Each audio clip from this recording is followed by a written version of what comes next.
Hello students, welcome to M for PRT and TGT. और जो बच्चे केवीएस की तैयारी कर रहे हैं या फिर यूपी सुपर टेट की तैयारी कर रहे हैं, तो आपका एक बहुत ही इम्पॉर्टेंट सब्जेक्ट है दोनों ही सिलेबस में, वो है पेडागोजी। ठीक है, पेडागोजी से काफ़ी सारे क्वेश्चंस आते हैं, पीआरटी में भी बहुत सारे क्वेश्चन आते हैं, सुपर टेट में भी आते हैं, और केवीएस टीजीटी में तो इसके 40 मार्क्स की केवल पेडागोजी ही आती है। ठीक, तो इस हिसाब से अगर देखा जाए तो केवीएस और सुपर टेट दोनों में पेडागोजी आती है, और पेडागोजी में मोस्टली चीज़ें सिमिलर होती हैं।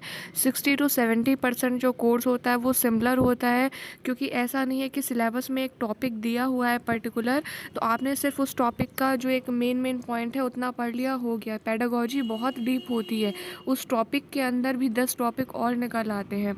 ठीक है, तो आप उसको ये भी नहीं कह सकते हो कि ये सिलेबस के बाहर है।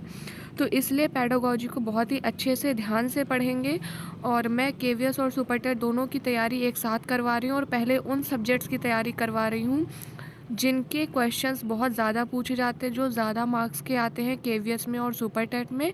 ठीक है, और जो थोड़े से डीप सब्जेक्ट्स हैं जिनको पढ़ने में समय लगता है। ठीक, बाकी जैसे कि हिंदी है, इंग्लिश है, बहुत ही पॉइंट वाले हैं, इनको मैं बहुत जनरल तरीके से पढ़ा दूँगी और आपका उतने में काम हो जाएगा। ठीक है, तो पेडागोजी से स्टार्ट करते हैं। पेडागोजी और जीके, सबसे पहले ये दो सब्जेक्ट जो हैं जिनसे काफ़ी ज़्यादा क्वेश्चन पूछे जाते हैं केवीएस और सुपर टेट में, तो सबसे पहले पेडागोजी और जीके कंप्लीट करेंगे। ठीक है, पूरी तरीके से कंप्लीट कर लेंगे, इसके बाद दूसरे क्वेश्चंस में या दूसरे टॉपिक्स पे बढ़ेंगे।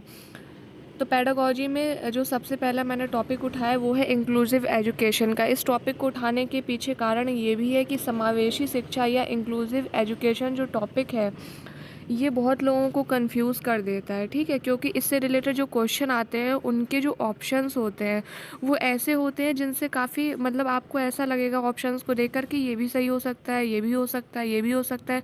4 ऑप्शन होंगे और 4 में से 3 आपको सही लग रहे होंगे।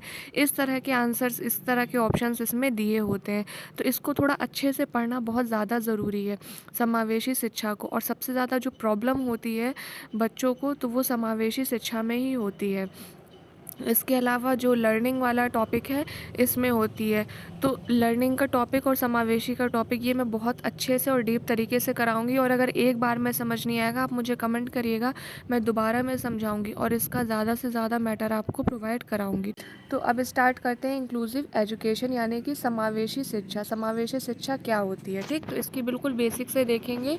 कोई भी कन्फ्यूजन हो तो आप कमेंट करके पूछेगा, मैं दोबारा से आपको समझाऊंगी। तो सबसे पहले इंक्लूसिव एजुकेशन यानी कि समावेशी शिक्षा होती क्या है? शिक्षा को हम सब जानते हैं, हमने बहुत बेसिक सी डेफिनेशन पढ़ी है। शिक्षा एक सीखने सिखाने की प्रक्रिया होती है, जीवन पर्यंत चलती है। लेकिन समावेशी शिक्षा क्या है? तो शिक्षा में भी आपने औपचारिक शिक्षा पढ़ी होगी जो स्कूलों के अंतर्गत होती है, अनौपचारिक भी पढ़ी होगी, निरौपचारिक भी पढ़ी होगी। अनौपचारिक यानी कि जो हम कहीं से भी कभी भी सीख सकते हैं। निरौपचारिक हो गई जैसे कि आपके जो ओपन स्कूलिंग वगैरह होते हैं। लेकिन समावेशी शिक्षा क्या है और समावेशी शिक्षा की ज़रूरत क्या है? क्यों समावेशी शिक्षा का कॉन्सेप्ट आया? ठीक, तो देखिए शिक्षा क्या होती है? सीखना और सिखाना, जो हम कहाँ पर करते हैं। यहाँ पर अगर हम क्योंकि हम यहाँ बेसिक पढ़ाई की बात करें तो यहाँ स्कूल को लेकर के चलते हैं कि हम यहाँ कहाँ से शिक्षा ग्रहण करते हैं, स्कूलों से, कॉलेजों से शिक्षा ग्रहण करते हैं, यानी कि बेसिकली विद्यालय से शिक्षा हम ग्रहण करते हैं। तो जब हम विद्यालय से शिक्षा ग्रहण करते हैं तो वो शिक्षा हो गई। समावेशी शिक्षा का क्या मतलब है? तो जो सामान्य बच्चे होते थे उनको तो चलो ये था कि विद्यालय से वो शिक्षा ग्रहण कर लिया। कुछ बच्चे ऐसे होते जो सामान्य बच्चों से थोड़ा सा डिफरेंट होते हैं, जिन्हें हम दिव्यांग कह सकते हैं। ठीक है, जो दिव्य होते हैं, जो मतलब गिफ्टेड चाइल्ड होते हैं, उन्हें एक तरह से गिफ्टेड बोल सकते हैं। ठीक है, ऐसे बच्चे होते हैं जो सामान्य से थोड़ा सा अलग होते हैं, चाहे वो किसी भी रूप में हो, शारीरिक रूप से अलग हो या मानसिक रूप से अलग हो या प्रतिभाशाली क्षेत्र में हो या फिर मन बुद्धि के क्षेत्र में हो। तो इस तरह से जो अलग होते हैं सामान्य बच्चों से, जिन्हें आप मतलब देख करके या जिनसे बातें करके या जिनके पास बैठ करके या जिनकी पढ़ाई लिखाई देख करके आप आसानी से बता सकते हैं कि ये नॉर्मल नहीं है, यानी कि ये स्पेशल है, विशिष्ट है। ठीक है। नॉर्मल का मतलब यहाँ पे आप ये नहीं लेंगे कि जो बच्चे सामान्य रूप से पढ़ लिख सकते हैं, जो सामान्य है वो सही है, और जो सामान्य से थोड़ा सा अलग है वो बेकार है। यहाँ पर बेकार नहीं, बल्कि वो विशिष्ट होते हैं, वो विशेष होते हैं। ठीक, क्योंकि वो कई लाखों में, कई हज़ारों में एक बच्चे होते हैं, 10 बच्चे होते हैं। ठीक है, बाकी सामान्य तो सारी दुनिया है। तो इसलिए विशिष्ट बच्चों को आप विशेषता की नज़र से देखेंगे, उन्हें कभी भी हीन भावना से नहीं देखना चाहिए। तो ये एक हो गई सामाजिक और नैतिक बात। अब बात करते हैं जो सामान्य बच्चों से अलग थे, जो थोड़े से विशेष थे। वो सामान्य बच्चों से अलग है तो सामान्य बच्चों के विद्यालय में उन्हें पढ़ने में भी दिक्कत आती थी। ठीक है, जैसे मान लो कोई बच्चा अच्छे से देख नहीं पाता, सुन नहीं पाता है, या उसे कोई थोड़ी सी समझने में समस्या है, देर से सीखता है, तो सामान्य बच्चों के साथ कैसे एडजस्ट कर पाएगा। एक ही चीज़ को क्लास में टीचर ने 10 बार समझाया, सामान्य बच्चों को समझ आ गया, लेकिन जो बच्चा उनसे थोड़ा सा अलग है, थोड़ा सा हो सकता है मानसिक रूप से वो मंद है, उसको समझ में नहीं आ रहा। तो ऐसे बच्चों के लिए क्या हो, तो ऐसे बच्चों के लिए कुछ विशेष विद्यालय भी खुले। ठीक है, जहाँ पर जो ऐसे विशेष बच्चे हैं वो वहाँ पर जा कर के शिक्षा ग्रहण कर सकते हैं, और वहाँ पर सिर्फ उसी प्रकार के ही बच्चे होते हैं। तो ऐसे में क्या होता है, अगर आधे घंटे एक पर्टिकुलर बच्चे को समझाने में लग रहा है, तो उसी तरह के जो और 10 बच्चे हैं उन्हें भी आधे घंटे समझाने में लग रहा है, क्योंकि सब एक प्रकार के हैं। तो सबसे पहले ये था कि दोनों ही प्रकार के बच्चों के लिए सामान्य विद्यालय हो गए, और जो विशेष बच्चे थे उनके लिए विशेष विद्यालय हो गए। लेकिन अब इससे क्या होने लगा कि जो सामान्य बच्चे थे, कहीं ना कहीं उनमें थोड़ी सी नैतिकता की कमी के कारण या अन्य कारणों से जो विशेष बच्चे होते थे उनको वो थोड़ा हीन उसमें लेने लग गए। ठीक है, क्योंकि उनके स्कूल अलग होते थे, उनके पढ़ाई का वो सब डिफरेंट था। दूसरी चीज़ क्या, जो ऐसे बच्चे थे, जो विशिष्ट बच्चे थे, जो स्पेशल चाइल्ड थे, उनके मन में भी एक हीन भावना आती थी। क्योंकि उन्हें बिल्कुल अलग करके रख दिया। जैसे कि परिवार में मान लीजिए 6 सदस्य हैं। ठीक है, उनमें 6 सदस्यों में से आप कोई एक बच्चा ऐसा है जो थोड़ा सा मंद है या कुछ है, उसको आपने बिल्कुल अलग थलग करके रख दिया। बाकी 5 सदस्यों को एक समान, मतलब एक अलग वैल्यू दी जा रही है, और एक बच्चे को बिल्कुल अलग वैल्यू दी जा रही है। तो वो थोड़ा सा अपने आप में हीन महसूस करने लगेगा कि मतलब मुझे परिवार से कितना निम्न या एकदम अलग हिसाब से दर्जा क्यों दिया जा रहा है। तो यही कारण था। तो यहाँ पर क्या हुआ कि जो कुछ ऐसे बच्चे हैं जो कि जिनमें थोड़ी सी कमी भर है, ठीक है, जो बहुत ज़्यादा अलग नहीं है, जिनमें थोड़ी सी कमी है, थोड़ी सी ऐसी कह सकते हैं जैसे खाली स्थान होता है ना, अगर हम उसकी पूर्ति कर दें तो वो भर जाता है। जैसे मान लो कोई बच्चा है जिसको थोड़ा सा कम दिखाई देता है, तो उसको आप अलग विद्यालय में डाल रहे हो तो उसके अंदर हीन भावना है, लेकिन उसकी सिर्फ इतनी सी ही कमी है कि उसको थोड़ा सा कम दिखाई देता है और बच्चों की अपेक्षा। तो आप इसके कुछ अलग तरीके से उपाय कर सकते हो। जैसे कि सामान्य विद्यालय में ही, सामान्य कक्षा में ही मान लो वो बच्चा पीछे बैठता है तो आप उसको आगे बैठा सकते हैं, ताकि उसको थोड़ा अच्छे से दिखाई देने लग जाए, या उसकी आँखों से रिलेटेड जो भी उसकी कमियाँ हैं उसको पूरा कर सकते हैं।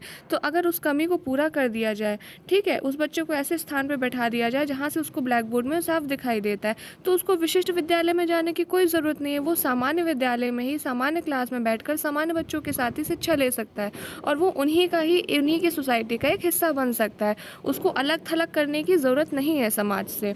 तो इसी को कहते हैं समावेशी शिक्षा, यानी कि जो सामान्य बच्चे हैं और जो विशेष बच्चे हैं उन्हें एक साथ एक ही विद्यालय में, एक ही कक्षा में सामान्य तरीके से ही शिक्षण देना। यहाँ पर जो शिक्षण विधि है वो अलग हो सकती है। जैसे कि सामान्य बच्चों को हमने किसी और तरीके से समझाया, अब उनके बीच में कुछ बच्चे ऐसे जिन्हें थोड़ा देर से समझ में आता है, तो उन्हें आप डेमो दे करके सिखा सकते हैं क्लास में, ठीक है, कोई एक्सपेरिमेंट करके सिखा सकते हैं। तो इससे क्या होगा, वो भी जल्दी सीख जाएंगे। या उन्हें मान लो ठीक से सुनाई नहीं दे रहा, तो आप उन्हें क्लास में आगे बैठा सकते हैं। तो इस तरह से जो उनकी छोटी मोटी कमी है उसको पूरा कर दे अगर, तो फिर क्या हो जाएगा, जो सामान्य बच्चे जिस तरह से एक क्लास में पढ़ रहे हैं उसी तरीके से बाकी जो विशेष बच्चे हैं जिनमें थोड़ी बहुत कमी है वो भी उस क्लास में पढ़ सकते हैं। तो इसी को कहते हैं समावेशी शिक्षा, यानी कि समावेशन कर देना, मिला देना, सामान्य बच्चों और विशेष बच्चों को मिला देना, जिससे जो विशेष बच्चे हैं उनमें हीन भावना नहीं रहेगी, और जो सामान्य बच्चे हैं वो भी विशेष बच्चों को सम्मान देंगे। इससे क्या होगा, आपको जो विशेष बच्चे हैं उन्हें समाज से अलग करने की ज़रूरत नहीं है, क्योंकि हर व्यक्ति एक समान होता है। ठीक है, हमारा संविधान भी यही कहता है और नैतिकता भी यही कहती है कि समाज में हर व्यक्ति एक समान है, सबको समान होने का अधिकार है। आप किसी को सोसाइटी से इसलिए पृथक नहीं कर सकते हो क्योंकि वो कम क्योंकि वो अच्छे से पढ़ नहीं पाता है या वो अच्छे से देख नहीं पाता है, इसलिए आप उसको समाज से हटा नहीं सकते हो। ठीक है, वो भी समाज का हिस्सा है। तो समावेशन से इस चीज़ से लाभ होता है, ठीक है, कि जब आप समावेशन कर देते हो, उन लोगों को अलग नहीं करते हो समाज से, वो भी एक समाज का हिस्सा बन जाते हैं। तो ये एक बेसिक सी जानकारी हो गई, आपको समझाने के लिए मैंने थोड़ा सा इतना डीप कर दिया इस वीडियो को, ताकि आप अच्छे से समझ लें। इसके बाद की जो वीडियो है, जो टॉपिक है, वो मैं जल्दी जल्दी कवर करूँगी। और अगर आप चाहते हैं कि ऐसे ही मैं जो है थोड़ा डीप लेवल से पढ़ाऊँ, तो भी आप कमेंट कर सकते हैं, मैं डीपली भी पढ़ा दूँगी, कोई प्रॉब्लम नहीं है। क्योंकि अभी आपका कोई नोटिफिकेशन नहीं आया है, तो जल्दी जल्दी कोर्स करने से बेहतर है कि आप चीज़ों को अच्छे से समझ लें। और ये बहुत ही अच्छी अपॉर्चुनिटी है कि अभी नोटिफिकेशन नहीं आया, तो आप जो रट्टाफिकेशन कर रहे थे, तो वो रट्टाफिकेशन बंद कर दें। अच्छे से समझें चीज़ों को, जितना आप अच्छे से समझेंगे उतना ही ज़्यादा आपके लिए फ़ायदेमंद होगा, ठीक है। और चीज़ों को रटना बिल्कुल बंद कर दें, समझना स्टार्ट करें। और मुझे लगता है अब आपका जो समावेशी शिक्षा का कॉन्सेप्ट है, वो बिल्कुल क्लियर हो गया होगा कि समावेशन की ज़रूरत क्या है, क्यों ये समावेशी शिक्षा ज़रूरी है और समावेशी शिक्षा होती क्या है, ठीक। अब इसको आगे प्रोसीड करेंगे नेक्स्ट वीडियो में। और जैसे ये टॉपिक एक ख़त्म हुआ करेगा, मैं तुरंत उसके प्रीवियस ईयर के क्वेश्चंस और प्रैक्टिस दोनों ही चीज़ें करा दिया करूँगी हर टॉपिक के बाद, ठीक है। इससे आपको चीज़ें जो है ज़्यादा अच्छे से और ज़्यादा लंबे समय तक याद रहेंगी। इसके अलावा आपकी टीचिंग वैकेंसी से जुड़ी जो भी समस्याएं, केवीएस, पीआरटी, टीजीटी से रिलेटेड जो भी क्वेश्चंस है, आप मुझे कमेंट करके पूछ सकते हैं। Thanks for watching.